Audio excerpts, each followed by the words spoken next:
Okay, ito yung ating frequency distribution table.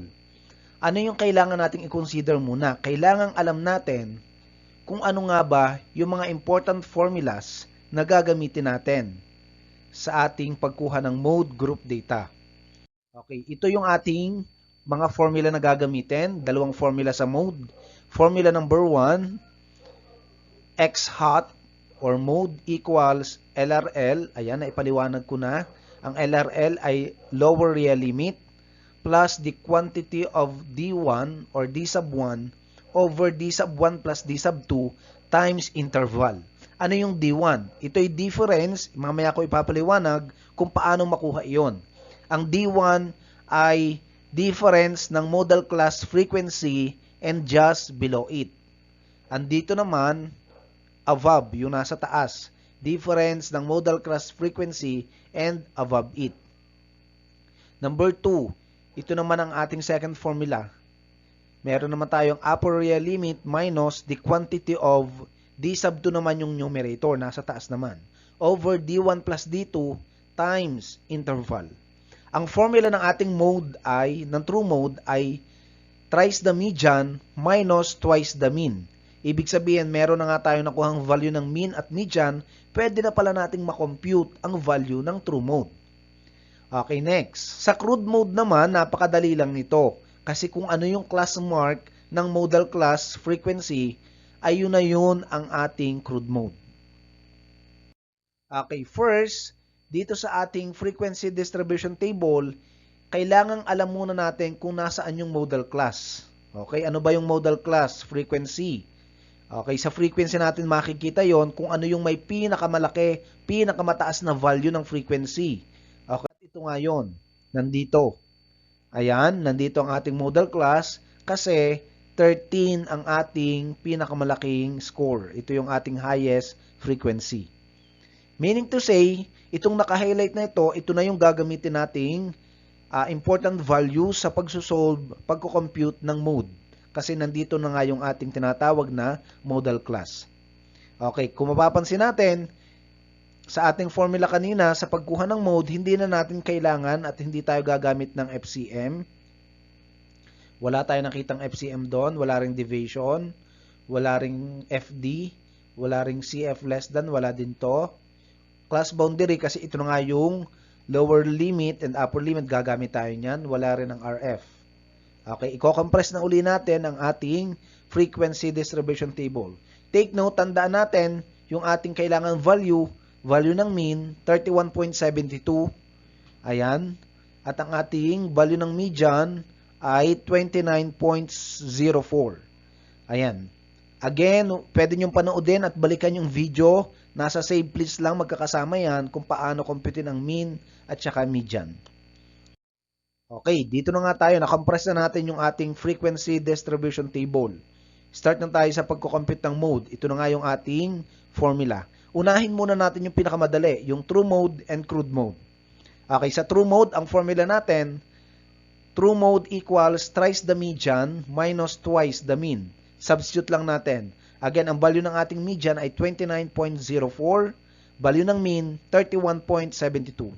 Okay, ganito lang ang ginawa natin. Mode equals 3 times 29.04 minus 2 times 31.72. At ang magiging sagot nga nito ay 87.12 minus 63.44 at ang final answer ay 23.68.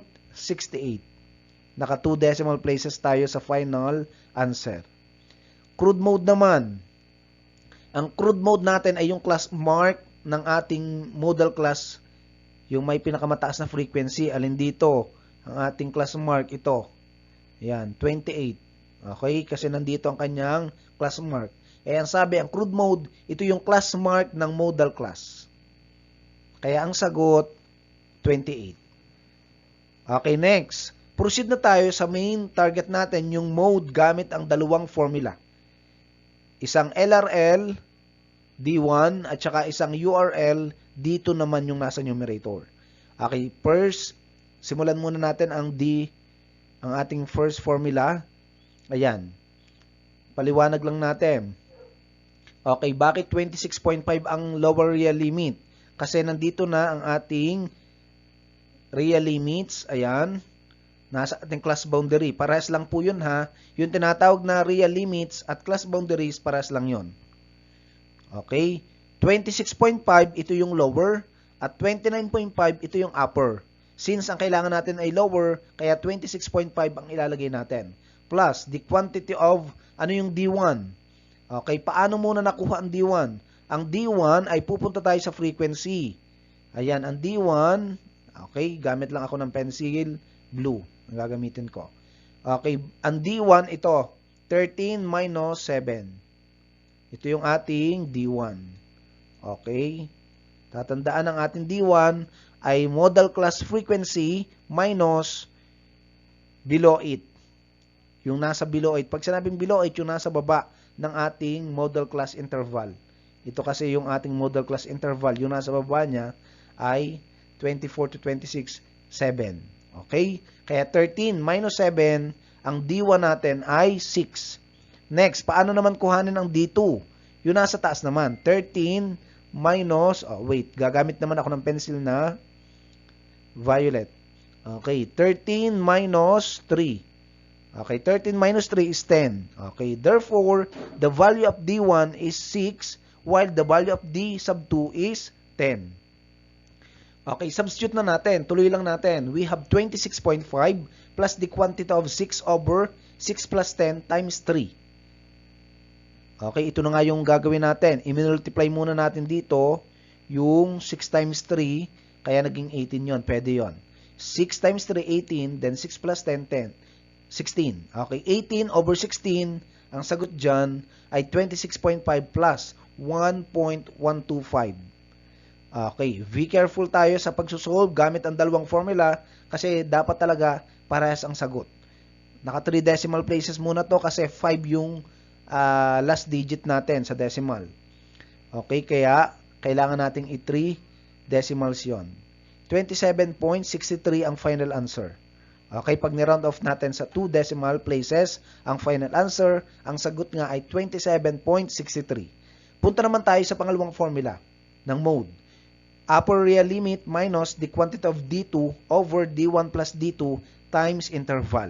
Malinaw, uulitin ko katulad nung sinabi ko sa mean median na dito nyo lang mapapanood sa channel na ito na dalawa ang formula na ginagamit sa pagko-compute ng mean, median, and mode. Lalo na ang mode, ito ay na-derive ko lang na pwede palang upper real limit ay gamitin din para ma-check natin kung tama ang sagot natin sa computed mode value. Okay. Mode. Ano yung upper real limit? Ito nasabi ko na 29.5.